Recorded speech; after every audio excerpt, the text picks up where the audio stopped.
Cakap tak serupa bikin. Kenapa saya cakap tak serupa bikin, tuan-tuan? Saya cakap demikian. Dulu dia kata rasuah whistleblower akan dilindungi di bawah Akta SPRM. Lu kata, ni kita balik kepada Azam Baki pula. Yalah, kepada KPSPRM Azam ni. Dia kata apa? Dulu, whistleblower akan dilindungi di bawah Akta Perlindungan Pemberi Maklumat 2010 SPRM, 15 Januari 2021. Tapi hari ini, Azam tuntut permohonan maaf ganti rugi 10 juta daripada whistleblower dedah isu pemilikan saham. Kita nak jadi apa negara ni, tuan-tuan? Negara kita ni nak jadi macam mana? Saya tunjukkan satu surat daripada Azam Baki itu sendiri.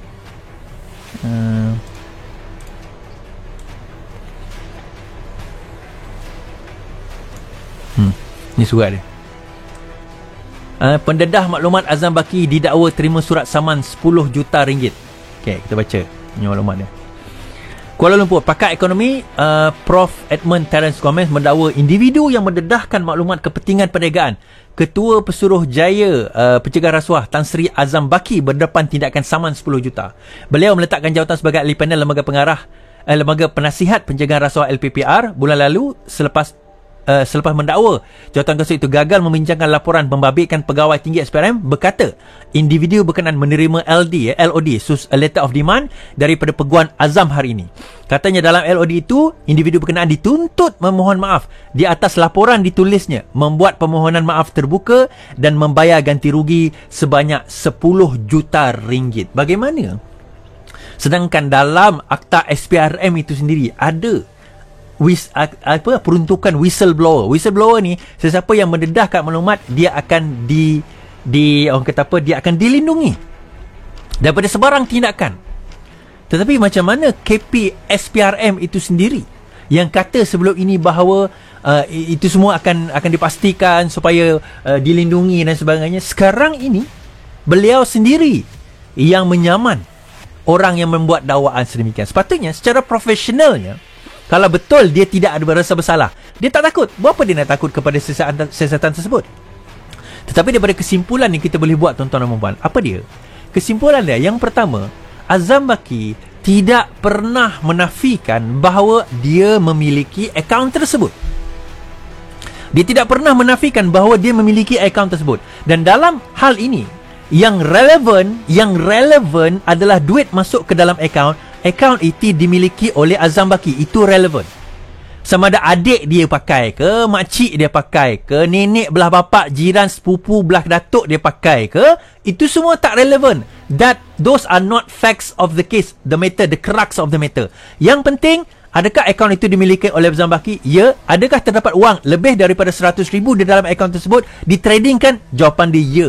Maka kalau kedua-dua ini ya, maka sah bahawa terdapat berlaku sesuatu yang melanggar peraturan.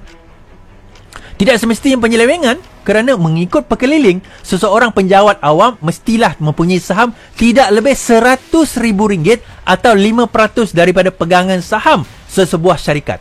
Itu peraturan penjawat awam. Dia memiliki jutaan, dan bila dia kata bahawa adik dia yang tuan punya, dia kata adik dia yang memiliki saham tersebut, adik dia, itu semua adik, maka daripada sini kita kena sedar satu perkara, tuan-tuan, bahawa itu melanggar Akta Security Commission. Melanggar Akta Security Commission kerana orang lain menggunakan anda punya akaun untuk melakukan transaksi.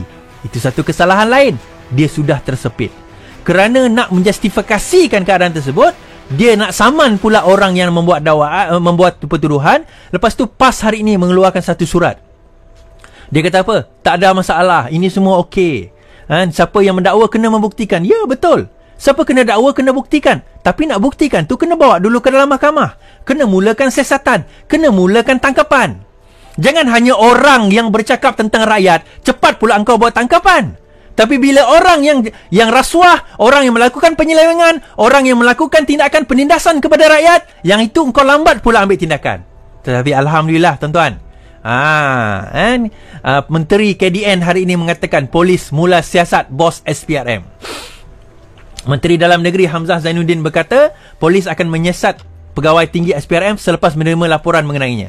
Kata Hamzah, kerajaan difahamkan ketika ini Ketua SPRM sedang disiasat oleh Suruhanjaya Commission. Kita baru dapat laporan dan jika kesalahan dilakukan mengikut Akta Sekuriti Malaysia, mereka akan siasat. Kita juga terima laporan polis dibuat. Kalau ada kesalahan lain, polis akan mulakan siasatan. Hamzah ditemui media setelah mengadakan lawatan dan penyerahan dokumen kepada mangsa banjir pada hari ini. Nah, tuan-tuan, polis sudah memulakan siasatan. Okey, betul. Kita terima bahawa polis nak mulakan siasatan perlu ada pendakwaan. Perlu ada laporan. Jadi kepada ultra Melayu, kepada ultra Islam, kepada pentaksub, sekarang mulakanlah laporan. Kenapa takut nak buat laporan polis?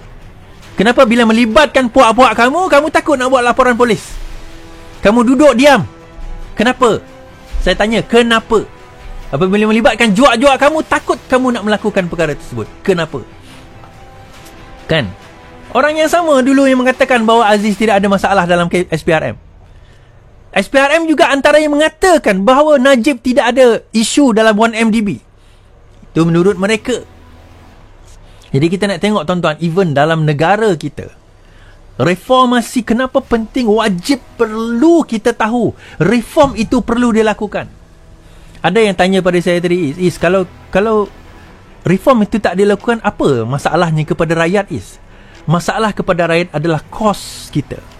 Kita tengok, tuan-tuan, sekarang ini, bila cost of living, kos sara hidup kita meningkat. Tuan-tuan fikir, kenapa harga kereta itu sama mahal dengan harga rumah? Pernah terfikir tak?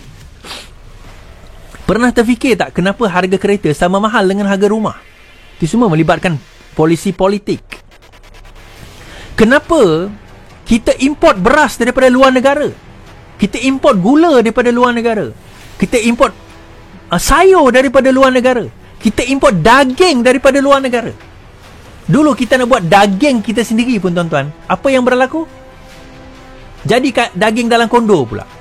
Jadi lembu dalam kondo. Bukan daging, lembu tu dalam kondo. Bagi 250 juta, diselewengkan. Sebaliknya, yang membuat pendedahan Rafizi Ramli, apa yang berlaku pada beliau? Didakwa di mahkamah. Pada masa itu, did anyone says anything? Dia dorang sorang-sorang dalam mahkamah. Kalau PH tak menang itu, saya rasa mengikut dalam mahkamah dia sekarang. Dia mengikut dalam mahkamah.